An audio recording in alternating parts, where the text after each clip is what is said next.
हरे कृष्णा।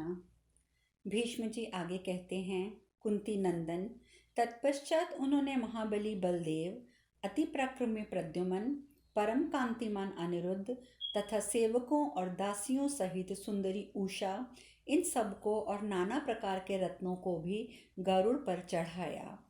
इसके बाद शंख चक्र गदा और खड्ग धारण करने वाले पीताम्बरधारी महाबली महातेजस्वी श्री कृष्ण बड़ी प्रसन्नता के साथ स्वयं भी गरुड़ पर आरूढ़ हुए, मानो भगवान भास्कर उदयाचल आसीन हुए हों। उस समय भगवान के श्री अंग दिव्य आभूषणों से विचित्र शोभा धारण कर रहे थे। गरुड़ पर आरूढ़ हो श्री कृष्ण द्वारका की ओर चल दिए। राजन, अपनी द्वारकापुरी में पहुंचकर वे यदुवंशियों के साथ ठीक वैसे ही आनंद पूर्वक रहने लगे जैसे इंद्र स्वर्गलोक में देवताओं के साथ रहते हैं। भरत श्रेष्ठ, भगवान श्री कृष्ण ने मूर दैत्य के पाश काट दिए, निशुंभ और नरकासुर को मार डाला, प्राज्ञ ज्योतिषपुर का मार्ग सब लोगों के लिए निष्कंटक बना दिया। उन्होंने अपनी धनुष की टंकार और 5 जन्य शंख के हुंकार से समस्त भूपालों को आतंकित कर दिया।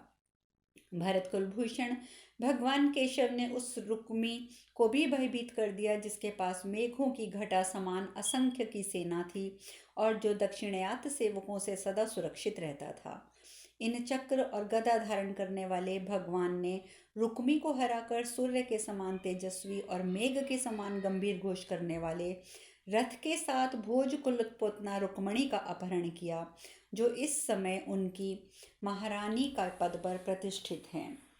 ये जारुथी नगरी में वहां के राजा आहुति को तथा क्राथ एवं शिशुपाल को भी परास्त कर चुके हैं। इन्होंने शैव्य, दंतवक्र और शतधन्वा नामक क्षत्रियों को भी हराया है। इन्होंने इंद्रद्युम्न, कालियवन, कोशेरुमान भी क्रोधपूर्वक उनका भी वध कर चुके हैं। कमल नयन पुरुषोत्तम श्री कृष्ण ने चक्र द्वारा सहस्त्रों पर्वतों को विदीर्ण करके दुमत्सेन के साथ युद्ध किया। भरत श्रेष्ठ, जो बल में अग्नि और सूर्य के समान थे, वरुण देवता के उभय पार्श्व में विचरण करते थे, जिनमें पलक मारते ही एक स्थान से दूसरे स्थान पर पहुंच जाने की शक्ति थी, वे गोपति और तालकेतु भगवान श्री कृष्ण के द्वारा महेंद्र पर्वत की शिखर पर इरावती नदी के किनारे पकड़े और मारे गए। अक्षप्रपतन के अंतर्गत मेहसिंह पथ नामक स्थान में, जो उनके अपने ही राज्य में पड़ता था, उन दोनों को भगवान श्री कृष्ण ने मार गिराया।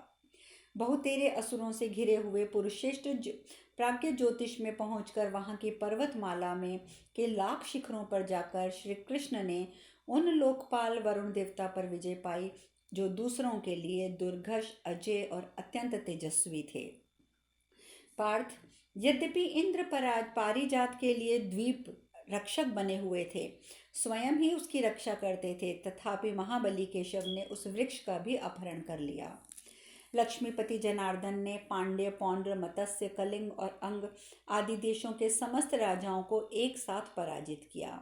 यदुश्रेष्ठ श्री कृष्ण ने केवल एक रथ पर चढ़कर अपने विरोध में खड़े हुए 100 क्षत्रिय नरेशों को मौत के घाट उतारकर गांधार राजकुमारी शिशुमा को अपनी महारानी बनाया। युधिष्ठिर, चक्र और गदा धारण करने वाले इन भगवान ने बभ्रु का प्रिय करने की इच्छा से वेणुदारी के द्वारा अपहृत की हुई उनकी भार्या का उद्धार किया। इतना ही नहीं, मधुसूदन ने वेणुदारी के वश में पड़ी हुई घोड़ों, हाथियों एवं रथों सहित संपूर्ण पृथ्वी को भी जीत लिया। भरत, जिस बाणासुर ने तपस्या के द्वारा बल, वीर्य, ओज पाकर समस्त देवेश्वरों को उनके गणों सहित भयभीत कर दिया था, इंद्र आदि देवताओं के बारंबार वज्र, अशनि, गदा और पाशों का प्रहार करके त्रास किए जाने पर भी समरांगण में जिसकी मृत्यु ना हो सकी, उसी दैत्यराज बाणासुर को महामना भगवान गोविंद ने उसकी सहस्त्र भुजाएं काटकर पराजित एवं शक्त विक्षिप्त कर दिया। मधु दैत्य का विनाश करने वाले इन महाबाहु जनार्दन ने पीठ, कंस, पैठक और अतिलोमा नामक असुरों को भी मार गिराया। भरत श्रेष्ठ, इन महायशस्वी भगवान श्री कृष्ण ने जंब, ऐरावत, विरूप, शत्रुमर्दन, शंबासुर को भी अपनी विभूतियों के द्वारा मरवा डाला। भरत कुलभूषण इन कमल नयन श्रीहरि ने भोगवती पुरी में जाकर वासुकी को नाग को हराकर रोहिणी नंदन को बंधन से छुड़ाया। इस प्रकार संकर्षण सहित कमल नयन भगवान श्री कृष्ण ने बाल्यावस्था में ही बहुत से अद्भुत कर्म किए। ये ही देवताओं और असुरों को सर्वथा अभय तथा भय देने वाले हैं। भगवान श्री कृष्ण ही संपूर्ण लोकों के अधीश्वर हैं। इस प्रकार संपूर्ण दुष्टों का दमन करने वाले ये महाबाहु भगवान श्री हरि अनंत देव कार्य सिद्ध करके अपने परम धाम को पधारेंगे। ये महायशस्वी श्री कृष्ण मनुजन वांछित एवं भोगों से संपन्न रमणीय द्वारकापुरी को आत्मसात करके समुद्र में विलीन कर देंगे। ये चैत्य और यूपों से संपन्न परम पुण्यवती रमणीय और मंगलमयी द्वारका को वन उपवनों सहित वरुणालय में डुबो देंगे। सूर्यलोक के समान कांतिमती और मनोरम द्वारकापुरी को जब शांगधवा वसुदेव त्याग देंगे, उस समय समुद्र इसे अपने भीतर ले लेगा। भगवान मधुसूदन के सिवा देवताओं, असुरों और मनुष्यों में ऐसा कोई राजा ना हुआ है ना होगा जो द्वारकापुरी में रहने का संकल्प भी कर सके। उस समय वृष्णि और अंधक वंश के महारथी एवं उनके कांतिमान शिशु भी प्राण त्याग कर भगवत सेवित परमधाम को प्राप्त करेंगे। इस प्रकार ये दशाहर वंशियों के सब कार्य विधि पूर्वक संपन्न करेंगे। ये ही स्वयं विष्णु, नारायण, सोम, सूर्य और सविता हैं। ये अप्रमेय हैं, इन पर किसी का नियंत्रण नहीं चल सकता। ये इच्छानुसार चलने वाले तथा सबको अपने वश में रखने वाले हैं। जैसे बालक खिलौने से खेलता है, उसी प्रकार ये भगवान संपूर्ण प्राणियों के साथ आनंदमय क्रीड़ा करते हैं। ये प्रभु ना तो किसी के गर्भ में आते हैं, ना किसी की योनि विशेष से ही इनका आवास हुआ है, अर्थात ये अपने आप प्रकट हो जाते हैं। श्री कृष्ण अपने ही तेज से सबकी सद्गति करते हैं। जैसे बुदबुद पानी से उठकर फिर उसी में विलीन हो जाता है, उसी प्रकार समस्त चराचर भूत सदा भगवान नारायण से प्रकट होकर उन्हीं में विलीन हो जाते हैं। भरत, इन महाबाहु केशव की कोई इतिश्री नहीं बताई जा सकती। इन विश्व स्वरूप परमेश्वर से भिन्न पर और अपर कुछ भी नहीं है। यह शिशुपाल मूढ़ बुद्धि पुरुष है। ये भगवान श्री कृष्ण को सर्वत्र व्यापक और सर्वदा स्थिर नहीं जानता, इसीलिए इनके संबंध में वे ऐसी बातें कहता है। जो बुद्धिमान मनुष्य उत्तम धर्म की खोज करता है, वह धर्म के स्वरूप को जैसा समझता है वैसा ये चेदीराज शिशुपाल नहीं समझ सकता।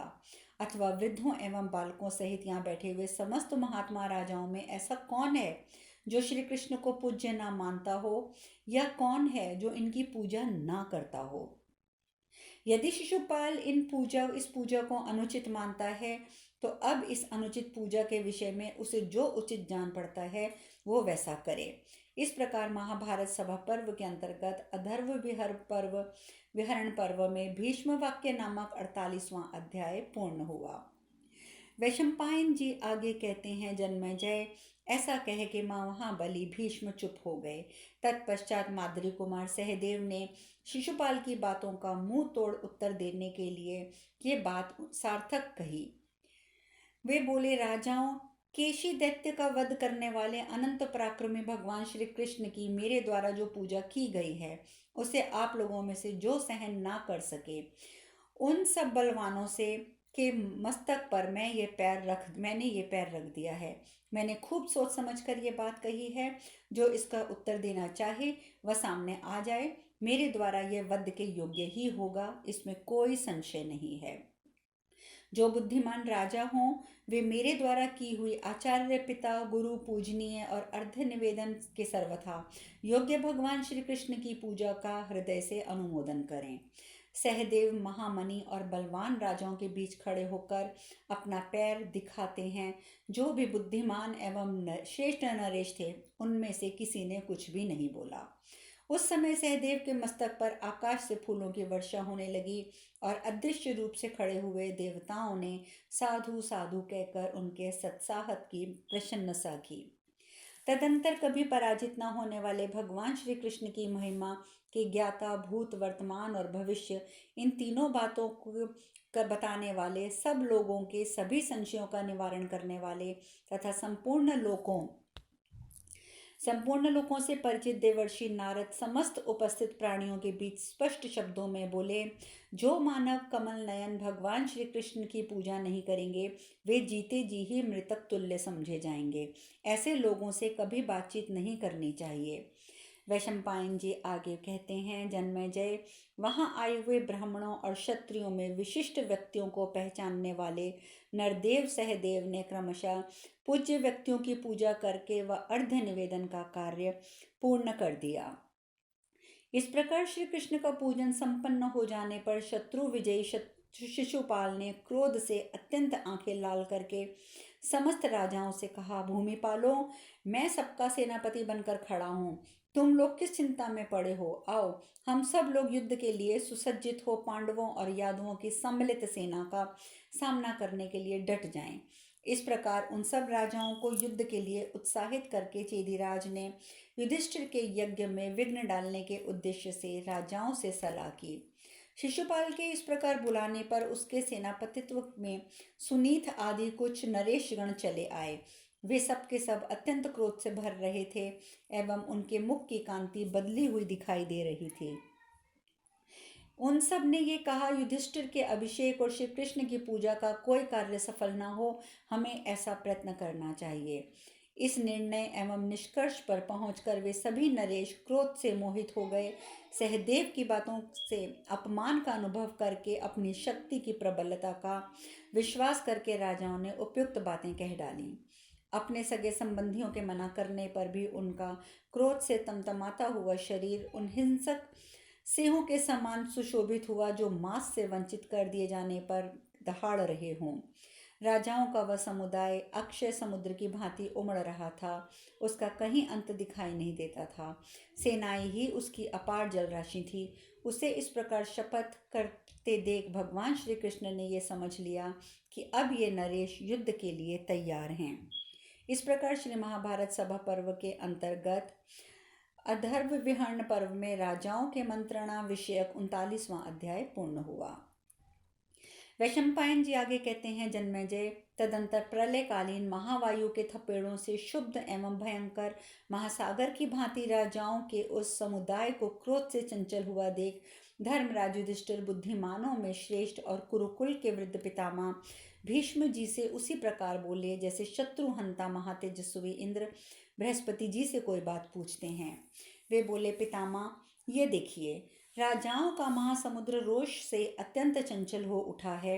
अब यहाँ इन सबको शांत करने का जो उचित उपाय जान पड़ता है वह आप मुझे बताइए। दादाजी, यज्ञ में विघ्न ना पड़े और प्रजाओं का हित हो तथा जिस प्रकार सर्वत्र शांति भी बनी रहे वह सब उपाय अब मुझे बताने की कृपा करें। धर्म के ज्ञाता धर्मराज युधिष्ठिर के ऐसा कहने पर कुरुकुल पितामह भीष्म जी इस प्रकार बोले, कुरुवंश के वीर, तुम डरो मत। क्या कुत्ता कभी सिंह को मार सकता है? हमने कल्याणमय मार्ग पहले ही चुन लिया है। श्री कृष्ण का आश्रय ही वह मार्ग है जिसका मैंने वर्ण कर लिया है। जैसे सिंह के सो जाने पर बहुत से कुत्ते उसके निकट आकर एक साथ भौंकने लगते हैं, उसी प्रकार ये सामने खड़े हुए राजा भी अभी तक भौंक रहे हैं जब तक वृषणवंश का सिंह सो रहा है। क्रोध में भरे हुए कुत्तों के समान ये लोग सिंह के निकट तभी तक कोलाहल मचा रहे हैं जब तक भगवान श्री कृष्ण सिंह की तरह जाग नहीं उठते, इन्हें दंड देने के लिए उद्यत नहीं हो जाते। राजाओं में श्रेष्ठ चेदी कुलभूषण नरसिंह शिशुपाल भी अपनी विवेक शक्ति खो बैठा है। तभी इन सब नरेशों को यमलोक में भेज देने की इच्छा से कुत्ते से सिंह बनाने की कोशिश कर रहा है।